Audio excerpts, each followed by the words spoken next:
Good Monday morning. Here's part 2 with Mark Bailey.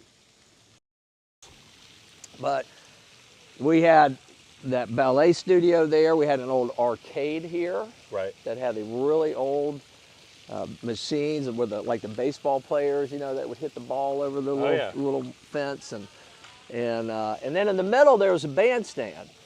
That probably, I was trying to think about it last night. To me, I remember it being like 50 by 50. Okay. Well, we used to just skateboard up there for hours. If there were no waves, we were skateboarding up there. That was a skate park back then. It was a skate park. It was just a square, and it was about this high, so every once in a while, one of us would fly off of that, or a skateboard would fly off and hit a car, and people would be upset. Of course, it wasn't nearly this dense here at that point, but well, statute of limitations have expired, so you can tell the story. I appreciate that. I don't want Fair and Fair or Morgan and Morgan to come after me. And there was also at one point, and I don't know the exact year, but there was a little amusement park over here. Okay. And it had one of the things that it had that was so fun was this big slide, and they'd put you on mats, and we would slide down, but they didn't have many rules, so they would let us go double, Dylan, right. And we would, when we got to a certain point, we'd kick our person in front of us on their shoulders and give them more speed. But my friend John Milliken, God rest his soul, he passed away a few years ago, that I grew up with here surfing, and his brother Robert. I almost pushed him completely. He came around the corner and went up in the air about 6 feet off of the corner and almost went flying out of the slide. So they wouldn't let us do that anymore, but there was so much to do. The Sun and Surf Shop was over here. Right. There was a little bar restaurant on the corner. I was trying to research that last night. That was also on the ocean. Same building as this. Okay, yep. It was where the pavilion is now. Exactly. Yep. I can't recall the name of that.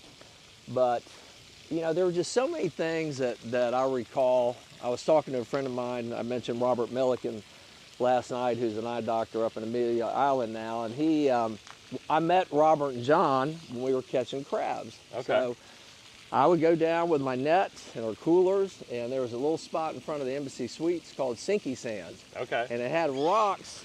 The rocks, you know, this was all big granite rocks. Right, yep. And a lot of people don't know that. So the granite rocks were, if you were standing on the beach looking at them, they probably were 10 feet, maybe 12 feet high at some point. They would kind of ebb and flow, you know, and sink, or sand would come in and cover them up.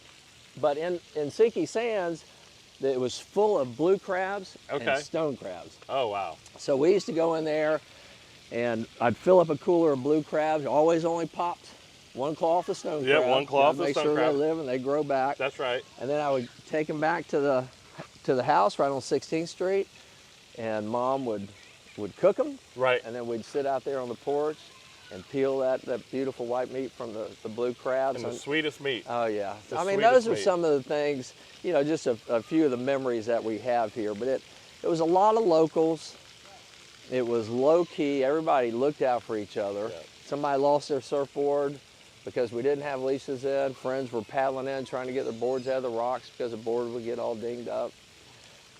But we had a lifeguard shack on the pier as well. Right past the green shack, there was a lifeguard shack about maybe 50 or 75 yards down. And when the waves were big and we were little, we didn't want to paddle out because we couldn't get out. Did you jump off the pier, Mark? I may have a few times.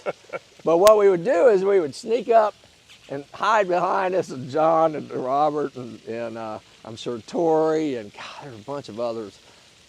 Curtis Loftus that lived down on 16th Street. You probably know him from Jacksonville Beach. Jacksonville Beach. And we'd hide behind the little green shack, and then we'd make sure the lifeguards were in there, and then we'd sprint. Right. And we were sprinting down toward it because we had to get to the end of the pier. We wanted to make sure it was deep enough. And the fishermen would start yelling at us. Ah! They're yelling at the lifeguards. Lifeguard, lifeguard! We'd run down there, and we'd stand up on the side and all jump. But every once in a while, now, at some point, we had leashes when we were doing that, and I remember a friend of mine's leash got caught up on the railing, and so he went in the board, the leash came off, and the board's still sitting on the pier, so he was in trouble. But we just, you know, it was just an amazing place to grow up. At some point, of course, the driving on the beach stopped, that ramp went away. A lot of people get stuck down there at the end of 16th Street, but the beach was very wide. The fishermen were, you know, they just loved to spend a lot of time out here, particularly because it went out so much further. Sure. Then, so that may be a new project for you. That- Going double length of the pier. Yeah, that Put might a key be. on the end of it. That's right. Maybe we can put the little green shack Let back a little up there. lifeguard stand back on it. No lifeguards. And no lifeguards. Because I still want to jump off. You still want to jump?